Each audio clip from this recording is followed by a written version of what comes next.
Comoção e dor durante o enterro dos meninos mortos no incêndio em Linhares. Familiares das crianças estavam desolados. A mãe dos irmãos chegou ao enterro escoltada pela polícia. E o documento emitido pelo DML apontou causa indeterminada para a morte de Joaquim e Cauã, já que os resultados de exames não ficaram prontos. Eles podem atestar, por exemplo, se os meninos morreram antes ou depois do incêndio. Mulher é vítima de sequestro relâmpago junto com as filhas na Serra. Ela buscava as crianças na escola quando foi rendida pelos bandidos. Suspeito de violentar sexualmente uma adolescente é descoberto durante uma investigação de tentativa de homicídio. A jovem gravou no celular o ataque do acusado. Carreta carregada de cimento tomba no sul do estado. O veículo desceu uma ladeira desgovernado e atingiu um carro. Prefeitura faz levantamento para identificar imóveis abandonados em Vila Velha. O proprietário será notificado e pode ser punido com multa. Ônibus escolares parados no meio do caminho no norte do estado. O problema é a condição das estradas. E já estão abertas as inscrições para uma das corridas mais tradicionais do país e a maior do Espírito Santo. A gente volta em um minuto.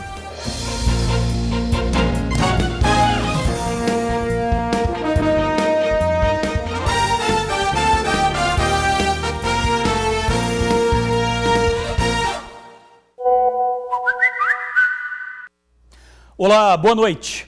A tragédia que mexe com os capixabas. Foram enterrados os irmãos mortos no incêndio em Linhares. Familiares e amigos estavam desolados. A segurança no cemitério foi reforçada. A mãe dos meninos chegou ao local escoltada por policiais militares.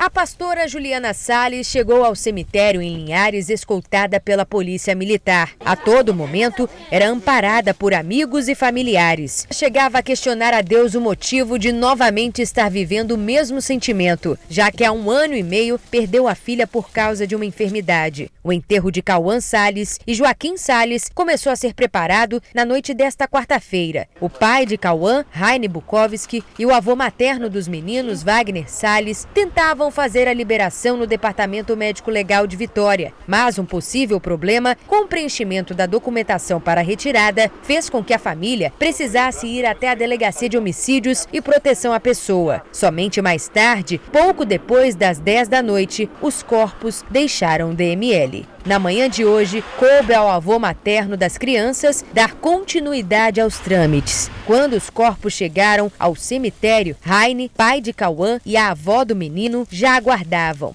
Eles também se emocionaram muito e não quiseram gravar entrevista. O enterro das crianças foi marcado por momentos distintos. Primeiro, a despedida de Juliana, mãe dos meninos, com amigos e familiares. Muita emoção, mas também revolta por parte de alguns membros da igreja que a todo momento queriam que a imprensa deixasse o local público. O segundo momento foi a despedida intimista do pai de Cauã, a avó, familiares e amigos. Unidos, eles fizeram uma oração e, em um momento intimista, se despediram. Que o Senhor os tenha em bom lugar, a namorada do Senhor que o Senhor iria preparar, Deus, esse é o nosso desejo. Também foi difícil para essa professora, que por meses foi a responsável pelo pequeno Cauã na escola. Ele era uma pessoa maravilhosa, aluno muito educado até, cumpria com todas as tarefas, né? E um garoto assim que surpreendente até. Muito educado e carinhoso e cumpridores das suas tarefas. Não houve tumulto ou manifestação. Como já era esperado, George Alves, pai de Joaquim e padrasto de Cauã, preso por suspeita de atrapalhar a investigação do caso, não compareceu ao enterro. E um documento diz que a causa da morte dos irmãos está indeterminada. A declaração de óbito assinada pelo médico legista diz que, por enquanto, não é possível determinar o que provocou as mortes. O motivo, aguardando exames. Esses exames vão apontar, por exemplo, se as crianças foram dopadas. Também devem apontar se os irmãos foram mortos pelo incêndio ou por outra causa antes do fogo começar. Portanto, ainda não é possível afirmar o que aconteceu na casa no dia do incêndio que resultou na morte dos meninos. Família sofre sequestro relâmpago na Serra. As vítimas foram surpreendidas pelos bandidos na porta de uma escola. Era para ser um dia normal, em que a mãe foi buscar as filhas na escola, mas não foi bem isso que aconteceu. Ela estava fechando a porta, ele entrou junto com ela, deu uma empurradinha assim, entrou e falou que estava armado, para não deixar ninguém perceber que ele queria sair dali e que ia levar a gente. E aí eu estava no banco do motorista, ele pediu para me passar para o banco do carona, pegar minha filha no colo e ele pegou a direção. O sequestro relâmpago foi em Laranjeiras, na Serra, perto do colégio das crianças. Para fugir do local, o criminoso trafegou até pela contramão. Entrou na contramão, a gente falou para ele não passar na contramão, porque ia chamar atenção, né? As pessoas iam perceber, já que ele não queria que ninguém percebesse que era, né, um assalto, um sequestro. Mãe e filhas foram trazidas para a região de Civite 2, também na Serra, bem próximo do local onde elas foram abordadas. Aqui, o ladrão roubou pertences pessoais, abandonou a família e foi embora. Celular, aliança, dinheiro, ele levou. Eu falei com ele por várias vezes, deixa a gente aqui perto, minha filha é diabética, toma insulina, tá na hora. Eu falava, né, eu só quero deixar, leva o carro para onde você quiser. Aí ele, não posso deixar vocês aqui, eu tenho que abandonar vocês numa rua deserta. O carro foi encontrado momentos depois próximo ao terminal de Laranjeiras. Bem maior que o prejuízo financeiro é o psicológico. O pai conta que uma das crianças está em acompanhamento. Ela já tem um problema de saúde já, então através disso piorou um pouco, então ela está fazendo um acompanhamento psicológico. Ainda tem medo, nós estamos com medo, né, de sair nas ruas de Laranjeiras, nessa região. Nesta quarta-feira, num grupo de WhatsApp, imagens que seriam do suspeito foram compartilhadas. E esta não teria sido a primeira vez que o homem agiu em Laranjeiras. Assim que recebi as fotos, né, antes de mandar para a polícia, mostrei para minha esposa e ela realmente falou que era ele.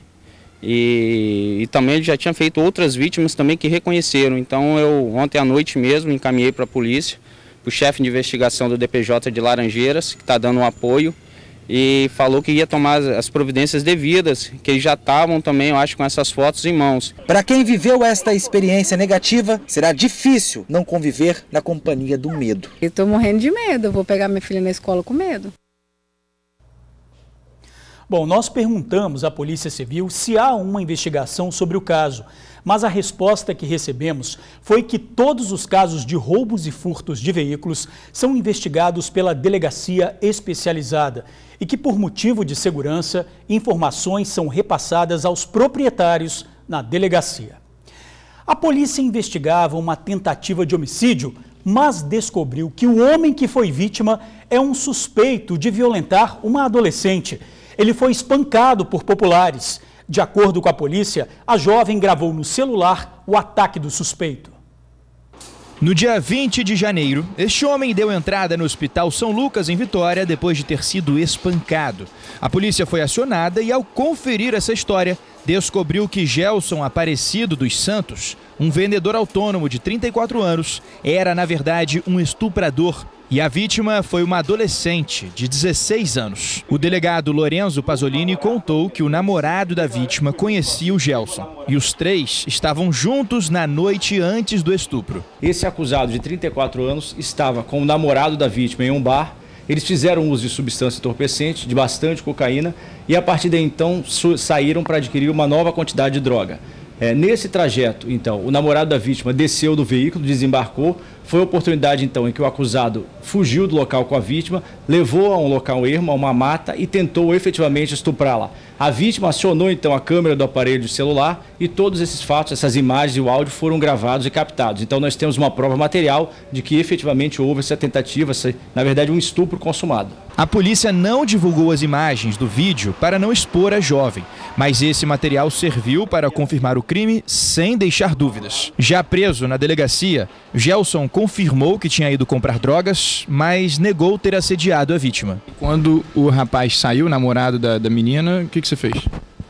Não, eu só dei a volta no quarteirão com o carro.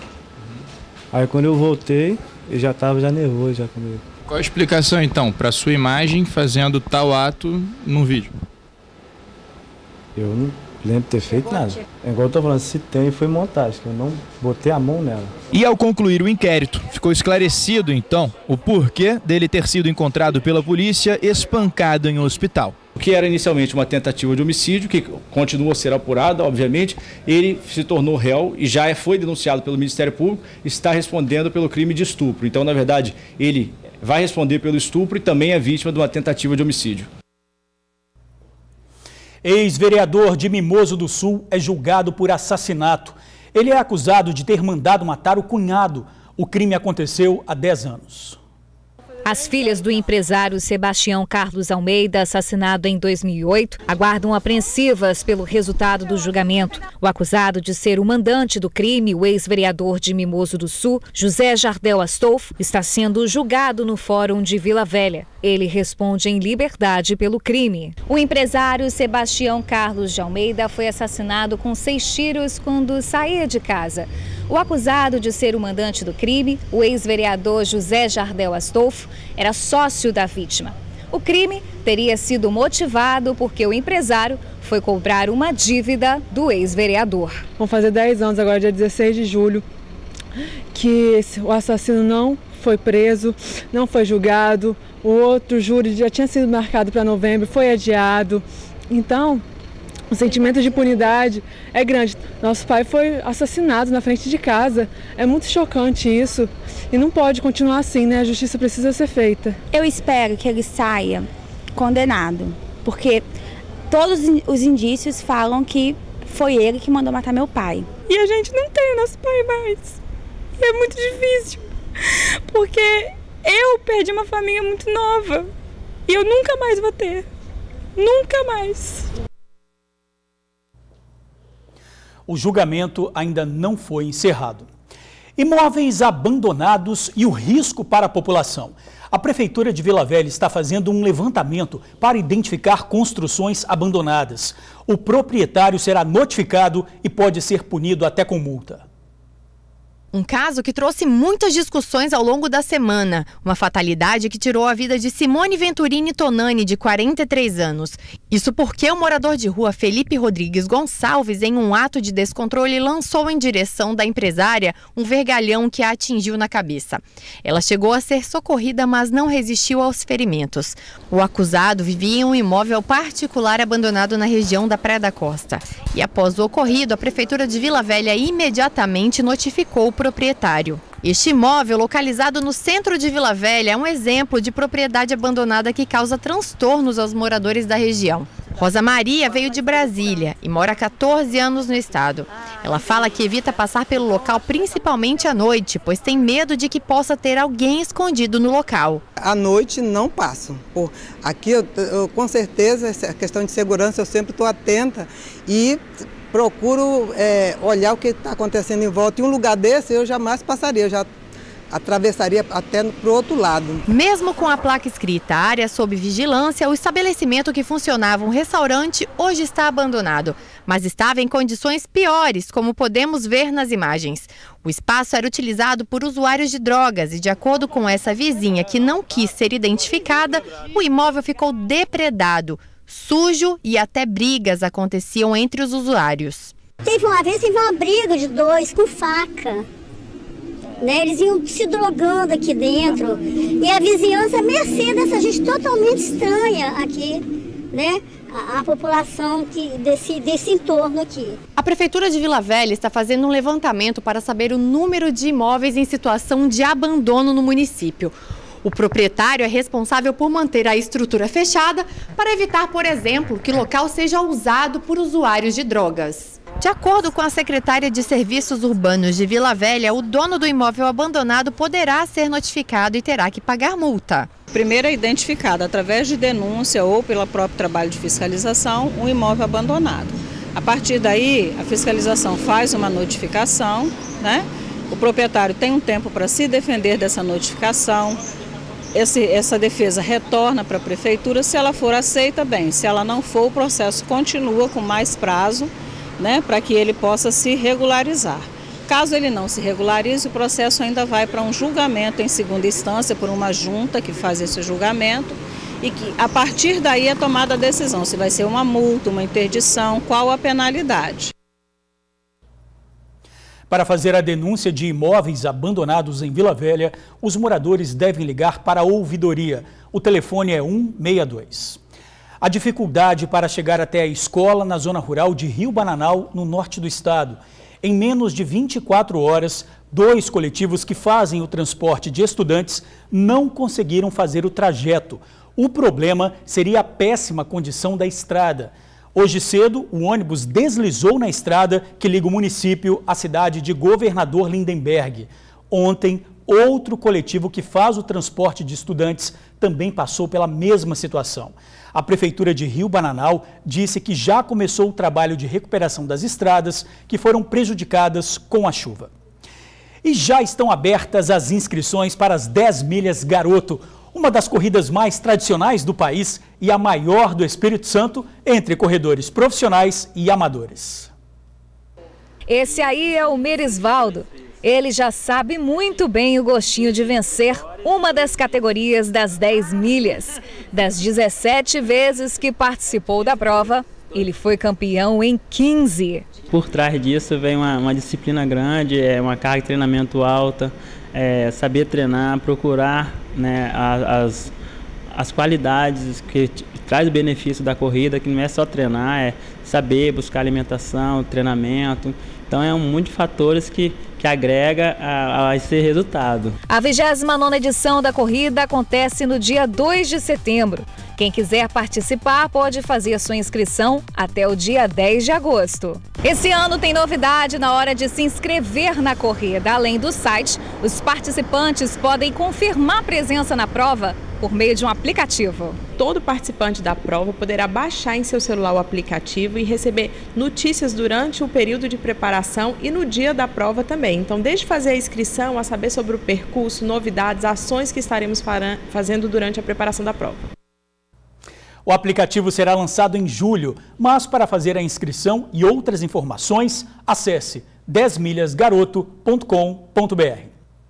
E a seguir, carreta desce ladeira desgovernada e atinge um carro. A gente já volta. Carreta desgovernada provoca acidente no sul do estado. O veículo carregado com 700 sacos de cimento ficou atravessado na rua. A carreta subia uma ladeira quando perdeu o freio e desceu desgovernada. Um carro que estava estacionado foi atingido e ficou danificado. O acidente aconteceu em Cachoeiro de Itapemirim. Os sacos de cimento ficaram espalhados e a rua teve que ser interditada. Apesar do susto, ninguém ficou ferido. E a gente fica por aqui. Outras informações agora no SBT Brasil e amanhã no Tribuna Notícias, primeira edição, com Ingrid Schwartz e Torino Marques. Muito obrigado por assistir ao jornal, pela companhia de sempre. Uma boa noite e eu te espero amanhã.